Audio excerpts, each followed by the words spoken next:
10 साल पहले जो चुनाव हुआ था सिर्फ 3 एमएलए, आप आज वहां 200 से भी अधिक विधायकों के साथ भारतीय जनता पार्टी की सरकार है।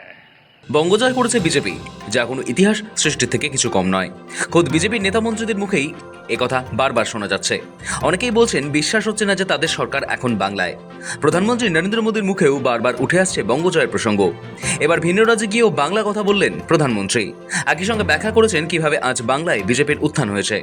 রবিবার বেঙ্গালুরু জনসভা থেকে প্রধানমন্ত্রী নরেন্দ্র মোদী পশ্চিমবঙ্গের বিধানসভা নির্বাচনের বিজেপির এই অভাবনীয় সাফল্যকে গণতান্ত্রিক বিপ্লব হিসেবে তুলে ধরেন।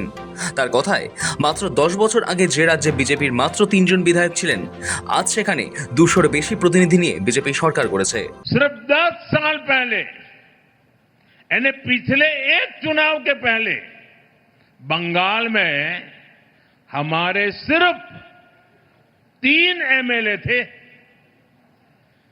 यानी एक चुनाव के पहले 10 साल पहले जो चुनाव हुआ था सिर्फ 3 एमएलए, आप आज वहां 200 से भी अधिक विधायकों के साथ भारतीय जनता पार्टी की सरकार है। শনিবারই ব্রিগেডের ঐতিহাসিক মঞ্চে মুখ্যমন্ত্রী হিসেবে শপথ নিয়েছেন শুভেন্দু অধিকারী। সেই অনুষ্ঠানে উপস্থিত থেকে বাংলার জনশক্তিকে নতমস্তকে প্রণাম জানিয়েছেন প্রধানমন্ত্রী।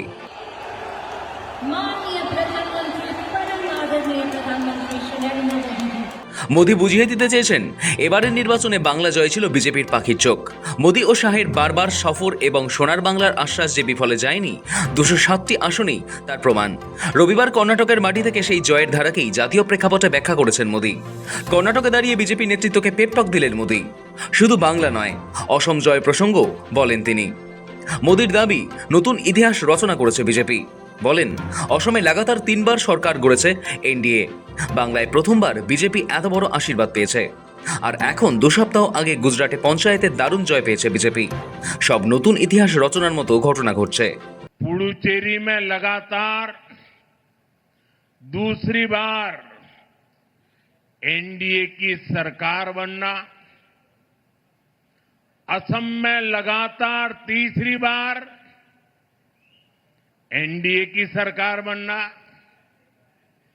बंगाल में पहली बार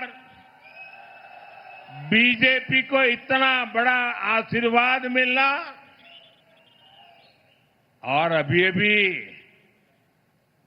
2 सप्ताह पहले गुजरात के पंचायत और निकाय चुनावों में इतना भारी विजय हुआ कि गुजरात बीजेपी ने पुराने सारे रिकॉर्ड तोड़ दिए। ये सब नया इतिहास रचने वाली घटनाएं हैं। দাক্ষিণাত্যে পদ্মপ্রসার ও বিরোধীদের কটাক্ষ। বেঙ্গালুরুর মঞ্চ থেকে প্রধানমন্ত্রী দাক্ষিণাত্যের অন্যান্য রাজ্যের সাফল্যের ছবিও তুলে ধরেন। তিনি জানান, কর্ণাটকে বিজেপি আজ প্রধান শক্তি, অন্ধ্রপ্রদেশে এনডিএ সরকার আসীন, তেলেঙ্গানায় বিজেপি এখন দ্বিতীয় বৃহত্তম দল এবং পন্ডিচেরিতেও দ্বিতীয়বার ক্ষমতায় এসেছে এনডিএ। और कर्नाटका तो हमेशा से ही बीजेपी के लिए ऊर्जा का केंद्र रहा है।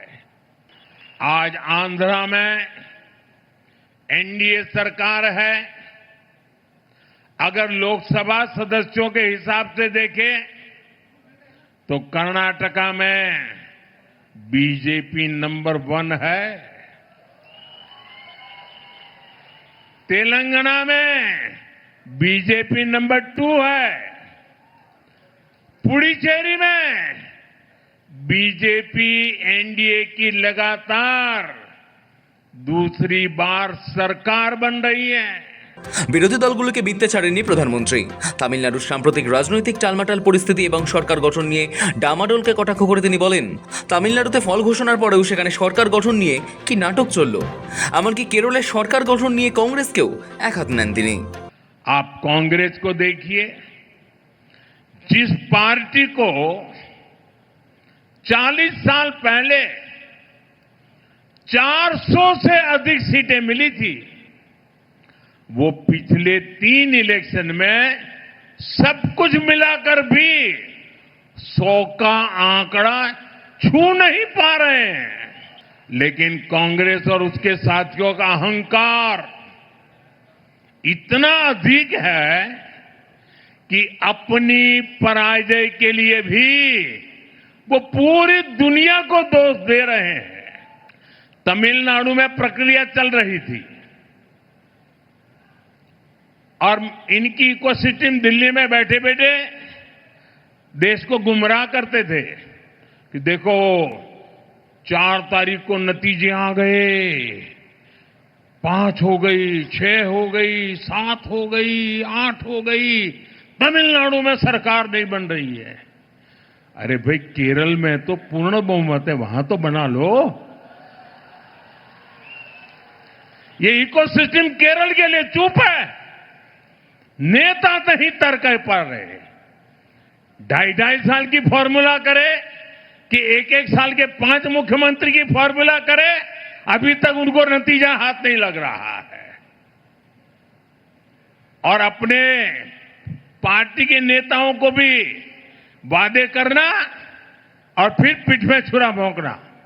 छत्तीसगढ़ में वही किया, राजस्थान में वही किया, कर्नाटका में अभी भी वो खेल चल रहा है। अब केरला की बारी है। প্রধানমন্ত্রীর বক্তব্যে এটা স্পষ্ট যে বাংলার জয়কে তিনি কেবল একটি রাজ্যের জয় হিসেবে দেখছেন না, বরং একে দেশ জুড়ে বিজেপির গ্রহণযোগ্যতার এক নতুন মাইলফলক হিসেবে বিবেচনা করছেন। বাংলার মানুষের ভয়মুক্ত পরিবেশ আর উন্নয়নে যে স্বপ্ন বিজেপি দেখিয়েছিল, সেই নতুন বাংলার দিশাই এখন জাতীয় রাজনীতিতে মোদির অন্যতম হাতিয়ার।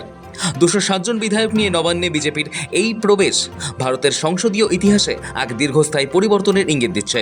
ব্যুরো রিপোর্ট, সময়, কলকাতা।